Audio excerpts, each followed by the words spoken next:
Hello friends, ఎలా ఉన్నారు? అందరూ బాగున్నారా? ప్రశాంత్ ఇవాళ వెదర్ బయట చాలా బాగుంది, వేడి వేడి బజ్జీలు ఉంటే బాగుండు అన్నాడు. సో బయటకు వచ్చి చూస్తే నిజంగానే చాలా బాగుండే. సో నేను ఆఫీస్ నుంచి వస్తుంటే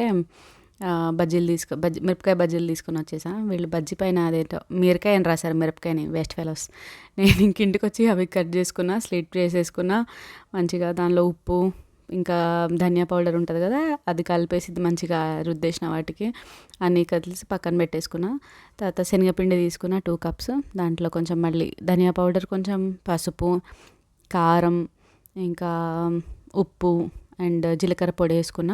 వాటర్ వేసుకొని సరిపోయాని కలిపి పక్కన పెట్టేసా. అయితే ప్రశాంత్ ఈ గ్యాప్లో వచ్చేసాడు ఇంటికి. తను మా కల్వకుర్తిలో ఒక ఫేమస్ స్పాట్ ఉంటుంది, అది తింటా ఉంటే మంచిగా ట్యాంగీగా తగులుతుంది, ఎలా చేస్తారు అని అంటే ఇంకా నేను గూగుల్ చేస్తే నాకు రెసిపీ దొరికేసింది. సో ఇక్కడ టిప్ ఏంటంటే, చింతపండు ఉంటుంది కదా, అది నానబెట్టుకొని, కొంచెం జీలకర్ర ఉంటుంది కదా, మంచిగా అది రెండు కలిపి మ్యాష్ చేసుకొని అది మిరపకాయకి ఇట్లా పట్టించేసి కాల్చుకుంటే చాలా బాగా వస్తుంది అని అన్నారు. సరే ట్రై చేద్దాం ఒకసారి అని చెప్పేసి చేసా. సో ఈలోపు ఇంకా ఆకలి అంటే చేసి ఇచ్చేసాను అనమాట. తీసుకొని ఆడికెళ్ళిపోయి కూర్చొని తింటున్నాడు. మనకి ఎవరన్నా నచ్చిన వాళ్ళకి ఏదైనా సంతోషంగా చేసి పెట్టేది బాగుందని వాళ్ళు తింటే భలే ఆనందంగా ఉంటుంది కదా. సో నేను ఇంకా మిగిలినవి కాల్చుకుంటూ మా తమ్ముడికి కాల్ చేశాను. మేమేమన్నా చేసుకుంటే వాడిని కూడా ఇంటికి పిలుస్తాను, పక్కనే ఉంటాడు వాడు.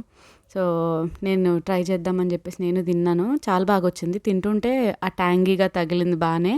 మీరు కూడా టిప్ ఫాలో అవ్వండి, మీకు ఆల్రెడీ తెలిస్తే ఇంకేం చేయలేము అనుకోండి. అంతే, ఇంకా బజ్జీ డేట్ హిట్ అనమాట.